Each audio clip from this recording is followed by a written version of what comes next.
September 12th, 1942, Guadal Canal. Lieutenant Colonel Merritt Edson stood on a low coral ridge, barely 60 feet above the jungle floor, watching his 800 Marines dig shallow fighting holes into volcanic rock. Intelligence reports confirmed it. 2,500 Japanese troops were moving through the darkness below, preparing to surround his position and retake Henderson Field. Every tactical manual in the Marine Corps said the same thing. When outnumbered 3-1 and facing encirclement, you retreat, you find better ground, you consolidate forces. Edson looked at the Browning automatic rifles scattered among his defensive positions, each one weighing 20 pounds, criticized by military planners as too heavy, too cumbersome, burning through ammunition too fast for sustained combat. Then he looked at his exhausted Marines, low on supplies, with nowhere to run. And he made a decision that violated everything the peacetime tacticians had taught him. He ordered his men to hold the ridge. Let the enemy come. Let them attack uphill into interlocking fields of automatic fire. If you're enjoying this deep dive into the story, hit the subscribe button and let us know in the comments from where in the world you are watching from today. Through the humid darkness of the Pacific jungle, Japanese forces closed in from 3 directions, expecting to crush the American defenders in a devastating night assault. What happened over the next 2 nights would shatter every assumption about defensive warfare and prove that the so-called too-heavy automatic rifle was actually the deadliest weapon in the Marine arsenal when the mathematics of death favored volume of fire over precision shooting. The Browning automatic rifle emerged from John Moses Browning's workshop in 1917. Designed during the final year of a war that would end before the weapon could prove itself. 25 years later, as Marines prepared for what would become the bloodiest battle in the Guadal Canal campaign, that same controversial weapon sat heavy in the hands of men who questioned whether it belonged on a modern battlefield at all. Private First Class Robert Leckie had carried a BAR for 3 months through training camps from Paris Island to New River, and every step had reinforced what every Marine knew. The gun was a burden. At 20 pounds fully loaded, it weighed twice as much as the standard M1903 Springfield rifle. While Japanese troops moved through jungle and coral with their lightweight Nambu machine guns and Type 99 rifles, American riflemen struggled under the weight of a weapon that seemed designed for European trench warfare rather than Pacific Island combat. The technical specifications told only part of the story. The BAR fired the same .30-06 cartridge as the Springfield, but at a cyclic rate of 500 to 650 rounds per minute in full automatic mode. Its effective range stretched to 600 yards, impressive on paper, but the 20-round magazine emptied in less than 3 seconds of sustained fire. Reload time under combat conditions averaged 8 to 12 seconds, an eternity when enemy fire was incoming. The weapon's bipod legs, designed for stability in static positions, caught on everything from jungle vines to coral outcroppings. Most Marines removed them entirely, sacrificing accuracy for mobility in terrain that demanded constant movement. The Marines defending Guadal Canal understood these limitations intimately. They had been fighting on the island for over a month, and the jungle had already taught them lessons that no training manual could convey. The oppressive humidity turned every piece of metal scorching hot during the day and slick with condensation at night. Canvas rotted within weeks. Food spoiled within days. Men lost weight they couldn't afford to lose and developed tropical diseases that sapped their strength far more effectively than enemy action. But the jungle had also revealed something that military planners sitting in Washington couldn't understand. Pacific combat occurred at ranges measured in yards rather than hundreds of yards. The enemy appeared suddenly from concealed positions, engaged briefly at close range, then disappeared into terrain that offered unlimited cover. Under these conditions, the mathematical advantages of bolt-action accuracy meant nothing compared to the psychological impact of sustained automatic fire. Edson had recognized this reality weeks earlier during the raid on Tasimboko village. His raiders had assaulted a Japanese supply base, expecting to find scattered defenders. Instead, they encountered prepared positions that should have pinned down his forces and inflicted catastrophic casualties. But Marines armed with BARs had maintained such devastating suppressive fire that Japanese defenders broke contact and retreated into the jungle, leaving behind 27 dead and massive stockpiles of supplies. The weapon that peacetime doctrine dismissed as too heavy for mobile warfare had proven decisive in exactly the kind of close-range engagement that characterized island combat. Now, on the evening of September 12th, Edson deployed his forces with calculated precision along the ridge south of Henderson Field. The 1st Raider Battalion held the northern section closest to the airstrip, while elements of the 1st Parachute Battalion stretched along the southern approaches. Between them, they commanded overlapping fields of fire across every likely avenue of Japanese advance. More importantly, Edson had positioned his BAR teams at critical points where their automatic fire could sweep the jungle approaches with interlocking cones of destruction. Gunnery Sergeant John Basilone adjusted the traverse mechanism on his water-cooled Browning M 1917 machine gun, the heavier weapon that would anchor the defensive line. But scattered, among the rifle squads, nearly 24 BAR men checked their weapons with the quiet efficiency of professionals who understood that the coming night would test whether military doctrine matched battlefield reality. The ridge itself was barely worthy of the name. A low spine of coral and volcanic rock stretching roughly 1,000 yards north to south, rising perhaps 60 feet above the surrounding jungle at its highest point. To staff officers studying maps in rear area headquarters, it appeared insignificant.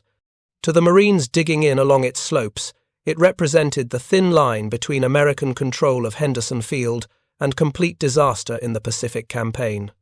Major General Kiyotake Kawaguchi had spent 3 days moving his forces through jungle trails that only the most experienced guides could navigate in daylight. His plan called for a coordinated night assault from 3 directions, designed to overwhelm American positions through sheer weight of numbers and the psychological impact of fighting in complete darkness. Intelligence reports suggested the ridge was weakly defended, and Kawaguchi expected his veterans, fresh from successful campaigns across the Pacific, would brush aside whatever resistance they encountered. What the Japanese general hadn't anticipated was the defensive preparation that Edson had implemented over the previous week. Every approach to the ridge had been studied, measured, and pre-registered for artillery fire from the big guns at Henderson Field. Marines had cleared fields of fire through the jungle undergrowth, creating killing zones that would channel attacking forces into predetermined corridors where automatic weapons could inflict maximum casualties. Wire obstacles, though limited by supply shortages, had been positioned to slow and funnel enemy troops into the most effective engagement ranges for the BARs and machine guns. The Marines also possessed advantages that wouldn't appear on any intelligence report that Kawaguchi might have received. Their training emphasized individual initiative and adaptability, characteristics that proved invaluable in the chaos of night combat.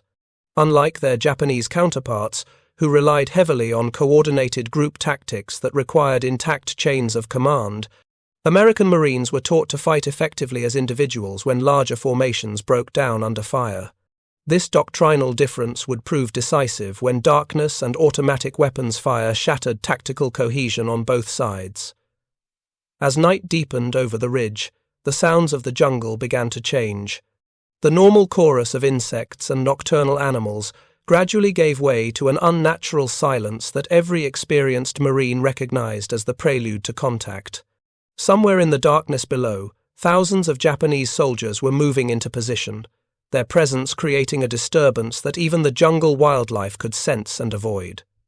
Edson made his final rounds through the defensive positions, speaking quietly with squad leaders and checking ammunition supplies.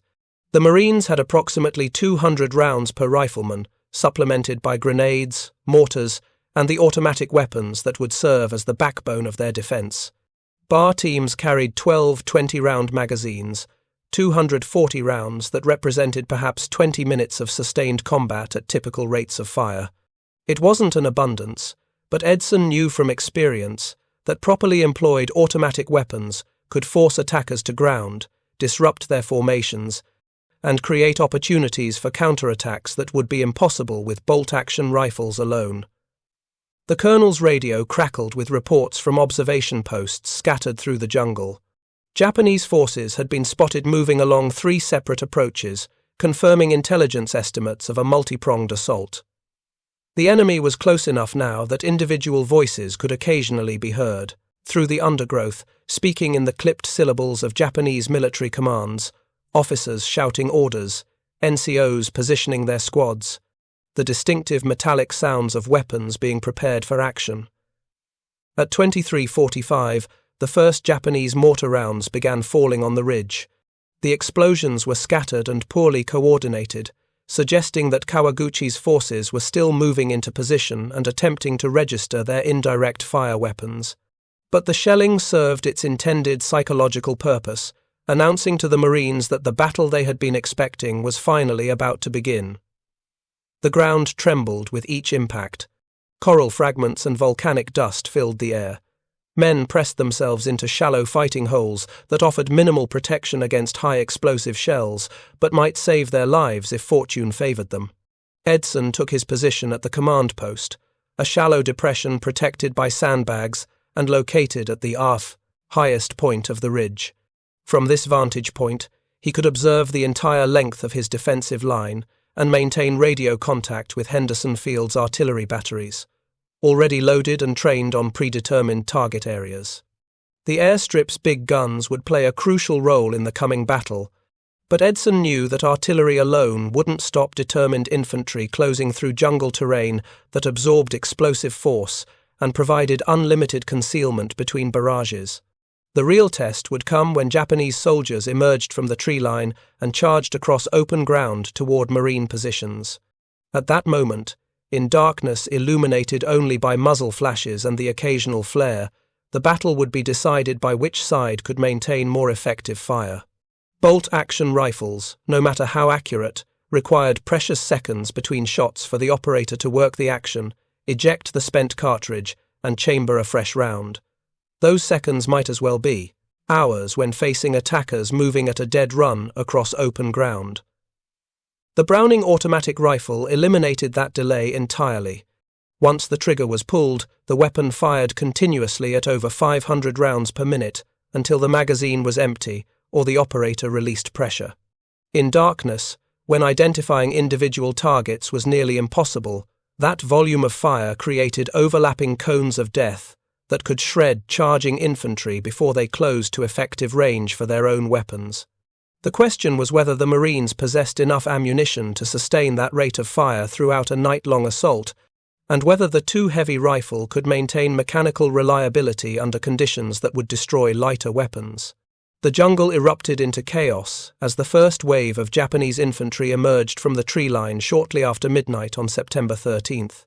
Their voices were raised in the traditional battle cry that had terrorized Allied forces across the Pacific, a sustained roar designed to intimidate defenders and steel attackers for the charge into enemy fire. Kawaguchi had committed Tamura's battalion to the initial assault, approximately 600 men who believed they faced demoralized Americans who would break under determined attack. What they encountered instead was disciplined, automatic fire that transformed the hillside into a slaughter zone. BAR teams opened up at 200 yards, their tracers arcing through the darkness in streams that appeared almost solid to observers. The heavy .30-06 slugs cut through the advancing Japanese like a scythe through wheat, each burst sending 5 to 7 rounds downrange in less than 2 seconds. At these ranges, every round that found its mark was instantly lethal, the massive energy transfer from the full-power rifle cartridge creating devastating wounds that dropped men in their tracks. The psychological impact on the attacking Japanese was immediate and catastrophic. Their doctrine emphasized speed and shock action, the belief that determined infantry could close to hand-to-hand range before defensive fire could inflict decisive casualties. But the Marines' automatic weapons created such a dense curtain of fire that forward movement became impossible. Men who attempted to advance simply disappeared in the darkness, their bodies piling up in windows that marked the maximum advance of each successive wave. Private Leckey's BAR fired until the barrel glowed dull red in the darkness, visible through gaps in his position's sandbag protection. He changed magazines with practiced efficiency, dropping the empty and slamming a fresh one home in movements that required no conscious thought after months of repetitive training. Around him, rifle fire cracked in a steady percussion, each Marine working his bolt-action weapon as fast as physically possible. But it was the sustained roar of the automatic weapons that dominated the acoustic, the signature of the battle, a sound that announced to both sides that this engagement would be decided by firepower rather than maneuver. Japanese tactics called for closing to bayonet range, where their emphasis on close combat training would give them an advantage over American troops. But to close that distance, they had to cross open ground, swept by interlocking fire from weapons that could maintain sustained automatic fire far longer than Japanese light machine guns. The Nambu Type 96 could fire 450 rounds per minute, respectable but significantly slower than the BAR. More critically, Japanese doctrine emphasized ammunition conservation even in defensive positions, a philosophy that proved catastrophically inadequate against Americans who had been taught that winning firefights required overwhelming volume of fire, regardless of ammunition expenditure. The first assault wave dissolved within 15 minutes, leaving the approaches to the ridge littered with Japanese casualties. Kawaguchi had lost perhaps 100 men without achieving any significant penetration of the Marine defensive line. His second wave, committed before dawn could expose them to observed artillery fire, fared no better. Marines who had used the brief lull to redistribute ammunition and check their weapons opened fire again with the same devastating effect. BAR teams that had exhausted their initial ammunition loads were resupplied from squad reserves, ensuring that the automatic weapons could maintain their crucial role in the defense. The tactical reality that Kawaguchi was only beginning to understand became clear as the night wore on. The Marines had not only stopped his assault, but had done so with such efficiency that his attacking forces were losing cohesion faster than he could commit reserves. Japanese squad and platoon leaders, the experienced non-commissioned officers who held their units together in combat, were being systematically eliminated by American fire that showed no signs of diminishing despite hours of continuous action. What made the Marine defense particularly devastating was Edson's tactical flexibility. Rather than simply holding static positions and allowing the Japanese to probe for weaknesses, he authorized limited counterattacks designed to disrupt enemy formations before they could organize for coordinated assaults. Small Marine units, often led by experienced BAR men who could provide covering fire for their advancing comrades, executed quick strikes that caught Japanese troops in the open and inflicted casualties far exceeding what static defense would achieve. Basilione's machine gun position became a focal point of the Japanese assault as enemy commanders recognized that neutralizing the heavy weapons was essential for breakthrough. Multiple times throughout the night, Japanese soldiers infiltrated to within grenade range of his position, attempting to destroy the water-cooled Browning that was wreaking such havoc among their formations. Each time, Basilone and his crew fought them off with pistols, rifle stocks, and the machine gun itself, firing at point-blank range into targets that appeared suddenly out of the darkness. But it was the BAR teams scattered along the ridge that prevented the Japanese from achieving the concentrated assault that might have overwhelmed isolated strong points. Wherever enemy troops attempted to mass for a coordinated attack, automatic rifle fire forced them to ground or scattered them into groups too small to achieve tactical objectives. The weapon that had been criticized as too heavy and too ammunition-intensive for mobile warfare was proving to be exactly the tool needed for defensive combat, where mobility mattered less than sustained firepower. As dawn approached on September 13th, Kawaguchi faced a tactical nightmare. He had committed over 1,500 men to the attacks on the ridge and achieved nothing except massive casualties that his limited medical infrastructure couldn't hope to treat.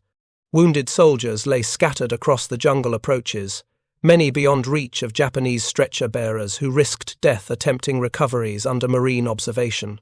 The general's radio crackled with reports from subordinate commanders painting a consistent picture. Devastating American fire, heavy casualties, complete inability to close with enemy positions. But Kawaguchi was far from finished.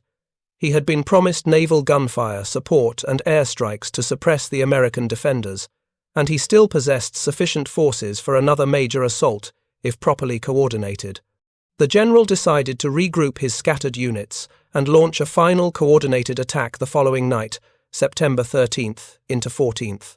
This time, he would employ infiltration tactics designed to bypass the heaviest concentrations of American automatic weapons and attack from multiple directions simultaneously. If you find this story engaging, please take a moment to subscribe and enable notifications. It helps us continue producing in-depth content like this. Edson moved through his positions as morning light revealed the full scale of the previous night's carnage. Japanese bodies lay scattered across the approaches in groupings that told the story of each failed assault, their positions marking the high watermark of attacks that had broken against disciplined automatic fire. The Marines had performed magnificently, but they were showing the strain of sustained action. Faces were hollow with exhaustion.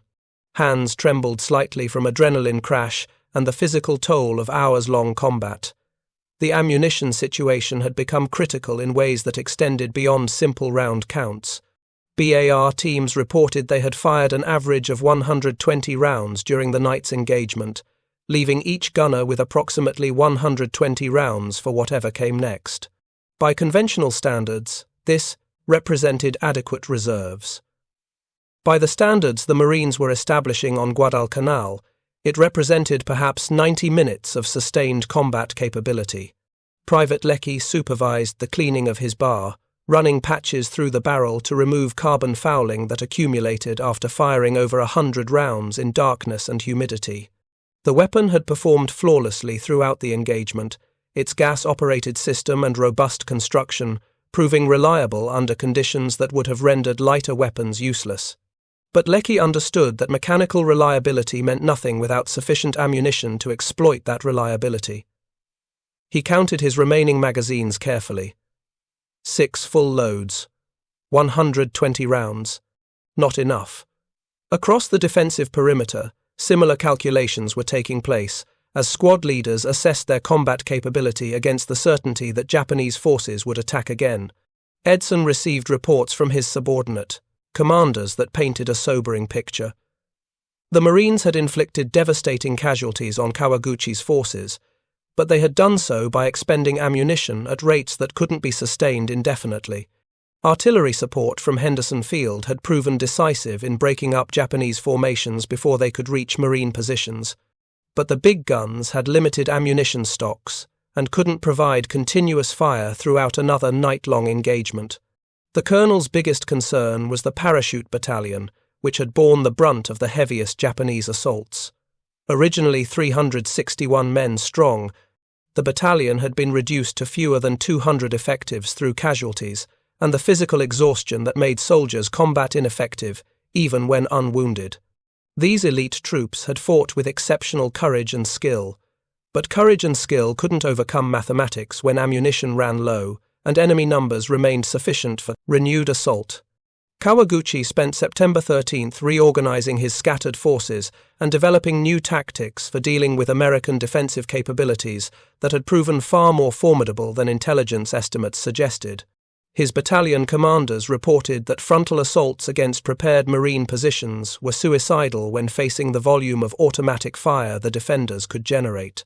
The Americans possessed some form of automatic weapon that fired continuously rather than in the short bursts characteristic of light machine guns, and this weapon appeared distributed throughout their defensive line rather than concentrated in specialized heavy weapons positions.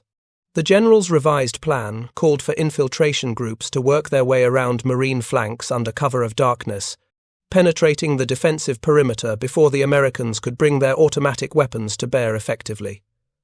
Once inside the perimeter, Japanese forces would attack from multiple directions simultaneously, creating chaos that would prevent coordinated defensive fire. Additional assault waves would strike the ridge frontally, fixing Marine attention and preventing reinforcement of threatened sectors. The plan was tactically sound and reflected sophisticated understanding of American defensive doctrine. What it failed to account for was the exceptional quality of Marine small unit leadership and the tactical flexibility that American training emphasized.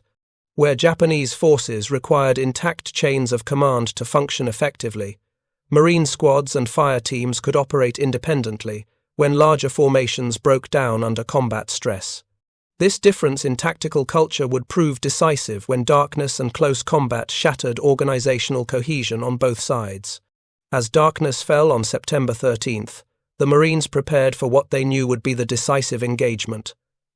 Edson had pulled his defensive line tighter, shortening the perimeter, to concentrate his remaining forces and ensure that automatic weapons could provide mutual support regardless of where Japanese attacks materialized. The ridge itself, particularly Hill 123 at its center, became the focal point of the defense. If the Japanese captured this high ground, they could bring observed fire onto Henderson Field and render the airstrip unusable, even if Marines retained nominal control. Japanese artillery opened up at 21:30, heavier and more concentrated than the previous night's scattered harassment fire. Shells walked across the ridge in patterns that suggested proper fire control and accurate targeting information. Marines pressed themselves into fighting holes that offered minimal protection but might save lives if shell fragments passed overhead rather than detonating directly in positions. The bombardment lasted 45 minutes, long enough to suggest that Kawaguchi had received additional ammunition supplies and intended to suppress the defenders before committing his infantry. When the shelling lifted at 22:15, an eerie silence settled over the ridge, no immediate sounds of approaching infantry. No battle cries announcing imminent assault, just the settling dust and the ringing in ears that follows sustained artillery bombardment. Edson recognized this silence for what it represented. The Japanese were already moving, using infiltration tactics that emphasized stealth over shock action. The first indication that enemy forces had penetrated the perimeter came not from the forward positions, but from rear areas, where Japanese infiltrators emerged from the darkness to attack command posts and artillery positions. These were small groups, squad-sized elements that had worked their way through gaps in the Marine line during the artillery barrage. Their mission was creating chaos and confusion, forcing the defenders to look in multiple directions simultaneously while main assault forces struck the ridge. But the infiltration tactics that work so effectively against other opponents in the Pacific Theater met unexpected resistance from Marines who had been trained to fight as individuals when squad cohesion broke down. Isolated sentries engaged infiltrators with rifle fire and grenades, raising alarms that brought rapid reinforcement from nearby positions. Bar men, positioned throughout the defensive area rather than concentrated at the main line of resistance, provided crucial firepower that stopped infiltrating groups before they could achieve their objectives. Private Leckie heard movement in the undergrowth to his left and turned to see Japanese soldiers rising from concealment barely 30 yards away. His BAR came up instinctively, years of training overriding conscious thought. The weapon fired in a sustained burst that cut down the lead infiltrators and sent survivors diving for cover. Leckie's squad leader, recognizing the threat, organized an immediate counterattack that cleared the penetration before additional enemy forces could exploit the breach. Similar small actions occurred throughout the perimeter as Kawaguchi's infiltration forces discovered that American defensive doctrine was fundamentally different from what they had encountered elsewhere. The Marines didn't panic when their main line was penetrated. They didn't lose tactical cohesion when command posts came under fire. Instead, they fought as trained, with small units taking independent action to neutralize threats and restore defensive integrity. The too heavy BAR proved decisive in these close-range engagements, its automatic fire providing overwhelming local superiority that allowed outnumbered defenders to defeat larger infiltrating groups. The main Japanese assault struck the ridge at 2300 hours, Tamura's reformed battalion charging up the southern approaches while Kokusho's battalion attacked from the southeast. These were the cream of Kawaguchi's forces, veterans who had fought successfully across the Pacific and believed they were attacking demoralized defenders weakened by the previous night's combat and the current artillery bombardment. What they encountered instead was interlocking automatic fire that turned their assault into a replay of the previous night's disaster. BAR teams opened fire at maximum effective range, their tracers creating a web of destruction that forced Japanese infantry to ground or channeled them into killing zones where machine guns could engage at optimal ranges. The Marines had learned from the previous night's experience, adjusting their fire control procedures to maximize the effectiveness of their automatic weapons while conserving ammunition for sustained engagement. The difference between bolt action and automatic fire became starkly apparent as the battle intensified. Japanese soldiers armed with Arisaka rifles could deliver perhaps 15 aimed shots per minute under ideal conditions, less than half that under combat stress. Marines with Springfield rifles achieved similar rates, their superior marksmanship training providing marginal advantages in accuracy, but no fundamental change in firepower. But BAR gunners could deliver 120 to 150 rounds per minute in sustained bursts, creating zones where forward movement meant certain death. Kawaguchi's forces found themselves caught in a tactical nightmare that their training had not prepared them to handle. The Americans were not behaving according to patterns that Japanese intelligence had identified in previous engagements. Instead of falling back under pressure or breaking when subjected to determined assault, the Marines were fighting with professional competence that turned every Japanese tactical advantage into a liability. The numerical superiority that should have guaranteed victory became meaningless when attackers died faster than they could close with defenders. Basiloni's machine gun position came under concentrated Japanese assault as enemy commanders recognized that destroying the heavy weapons was essential for breakthrough. Multiple times throughout the night, enemy soldiers closed to within 20 yards of his position, attempting to overwhelm the crew through sheer numbers. The gunnery sergeant fought with everything available: pistols, when the machine gun needed barrel changes, rifle stocks when ammunition ran low, the machine gun itself when targets presented themselves. One Japanese soldier actually reached the weapon before Basilone killed him with a burst that nearly destroyed the gun's water jacket. But it was the distributed nature of American automatic firepower that ultimately defeated the Japanese assault. Where earlier battles in the Pacific had featured concentrated machine gun positions that could be identified and destroyed through focused attack, Edson's defense featured automatic weapons throughout the defensive line. BAR teams provided local firepower that prevented Japanese forces from massing for coordinated assaults. When one automatic weapon position was suppressed or eliminated, others maintained fire that kept attackers pinned down until reinforcements could restore the defense. The climactic moment came shortly after midnight when Tamura's battalion achieved partial breakthrough on the eastern slope of Hill 123. Japanese soldiers actually reached the Marine main line, engaging in hand-to-hand combat that should have rolled up the defense and opened the way to Henderson Field. But Edson had positioned his reserves precisely for this contingency, and now he committed them in a counterattack that would become legendary in Marine Corps history. 2 companies of paramarines, supported by BAR-equipped fire teams, swept forward with fixed bayonets in a night assault that caught Japanese forces disorganized and vulnerable after their costly advance. The automatic rifles proved decisive. In close combat, their sustained fire at point-blank range creating such devastating casualties that Japanese formations simply disintegrated.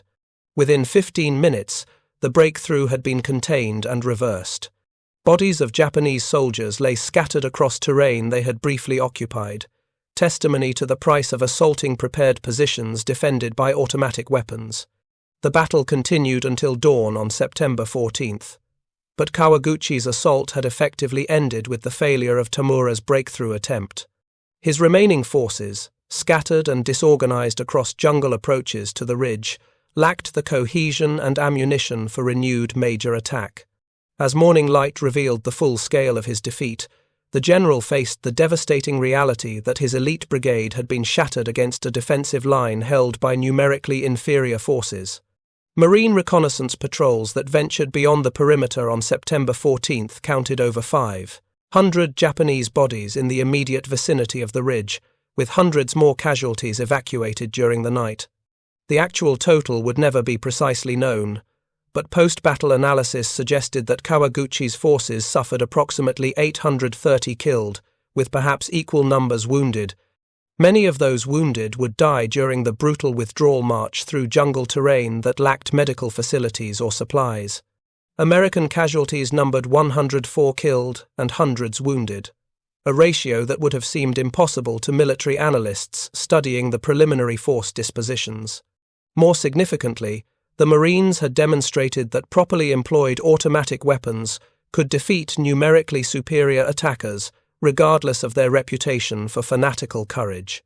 The too heavy BAR, dismissed by peacetime planners as unsuitable for mobile warfare, had proven to be exactly the weapon needed for defensive combat, where sustained firepower mattered more than portability.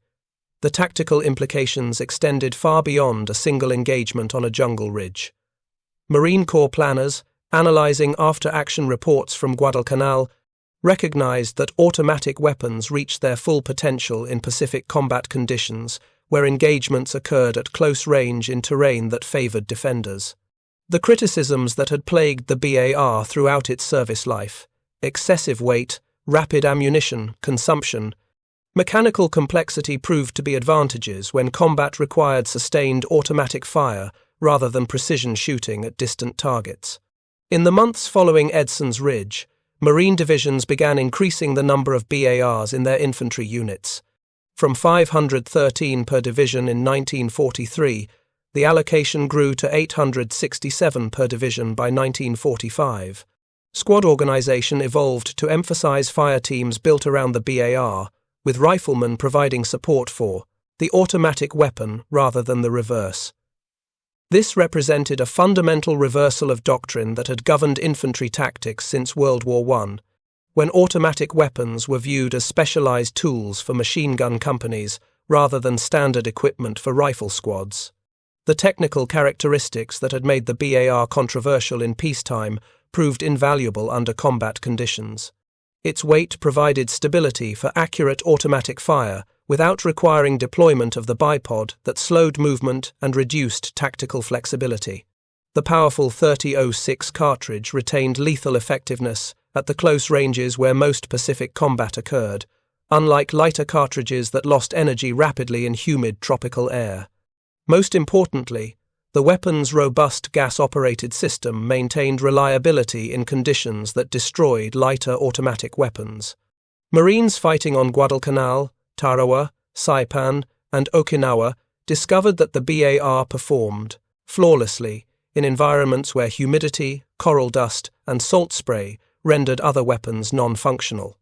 The strategic consequences of the battle extended beyond immediate military considerations to affect the broader trajectory of the Pacific War. Henderson Field remained in American hands, providing a base for air operations that would gradually strangle Japanese supply lines throughout the Solomon Islands. Without the ability to reinforce or resupply their positions, Japanese commanders faced the prospect of conducting defensive campaigns with inadequate resources against an enemy who controlled both sea approaches and airspace. The defeat at Edson's Ridge effectively ended Japanese offensive capabilities on Guadal Canal and marked the beginning of a strategic shift that would characterize the remainder of the war. For the Marines who had fought on the ridge, the victory provided validation of training methods and tactical doctrines that many had questioned during months of preparation. The emphasis on individual marksmanship, combined with aggressive use of automatic weapons, had proven devastatingly effective against an enemy renowned for military prowess. More importantly, they had demonstrated to themselves and to observers throughout the Pacific that American forces could not only match Japanese combat effectiveness, but could exceed it when properly led and equipped with weapons suited to the tactical environment. The human cost of the victory, while favorable by comparison to Japanese losses, still represented irreplaceable casualties for units that had no immediate prospect of receiving replacements. 104 Marines killed during the engagement, each one representing years of training and combat experience that could not be quickly replaced. The wounded, many of whom would never return to combat, added to a casualty list that highlighted the importance of tactical victories achieved through superior firepower rather than costly assaults. Edson's personal leadership during the battle became a case study in small unit command that would be analyzed throughout the Marine Corps for decades. His decision to hold the ridge rather than retreat to more defensible positions had seemed like tactical suicide to observers who lacked understanding of the defensive advantages the terrain provided when defended by automatic weapons. By forcing the enemy to attack uphill against prepared positions, he had maximized the effectiveness of American firepower while minimizing Japanese advantages in numbers and close combat proficiency. The ridge that would bear Edson's name represented more than just another tactical victory in the long struggle for control of the Pacific. It marked a fundamental shift in how American forces understood and employed automatic weapons in infantry combat. The bar, criticized throughout its service life as too heavy, too complex, too ammunition-intensive, had proven to be the decisive weapon in a battle where survival depended on sustained firepower rather than individual marksmanship. 800 Marines, armed with weapons that peacetime doctrine deemed unsuitable for mobile warfare, had destroyed a force 3 times their size through superior understanding of how automatic fire could dominate defensive combat. The lessons learned in the jungles of Guadal Canal would echo across every subsequent battlefield in the Pacific theater. From the coral caves of Peleliu to the volcanic sands of Iwo Jima, Marines discovered that the too heavy gun was actually perfectly weighted for the combat they faced. The 20-pound burden that had seemed excessive in training became the stabilizing mass that allowed accurate automatic fire from unsupported positions. The ammunition consumption that had worried supply officers became the volume of fire that kept Japanese infantry pinned down while supporting arms could be brought to bear. Japanese military analysis of the defeat at Edson's Ridge revealed fundamental weaknesses in their tactical doctrine that had been masked by earlier victories against less prepared opponents.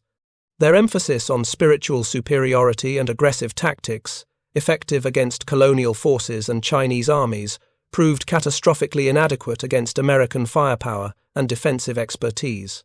No amount of courage or tactical skill could overcome the simple mathematics of automatic weapons that could deliver 10 times more firepower than bolt-action rifles in close-range engagements. The weapons that fought on Edson's Ridge tell a broader story about how military technology and tactical doctrine evolve through combat experience rather than peacetime analysis. The BAR entered World War II, burdened by criticisms from officers who had never faced combat conditions where sustained automatic fire meant the difference between survival and annihilation. It emerged from Guadal Canal as the weapon that Marine rifle squads organized around, the automatic rifle, that allowed small units to achieve firepower previously requiring company-sized formations. In the final analysis, the Battle of Edson's Ridge demonstrated that the most criticized equipment can become the most decisive when employed by warriors who understand that doctrine must adapt to reality rather than forcing reality to conform to doctrine. 800 Marines, armed with 2 heavy guns, had proven that sometimes the burden you carry determines whether you live or die, and sometimes the weapon the experts dismiss is exactly the tool you need when darkness falls and the enemy comes in numbers that should guarantee your defeat. Thank you for watching. For more detailed historical breakdowns, check out the other videos on your screen now and don't forget to subscribe.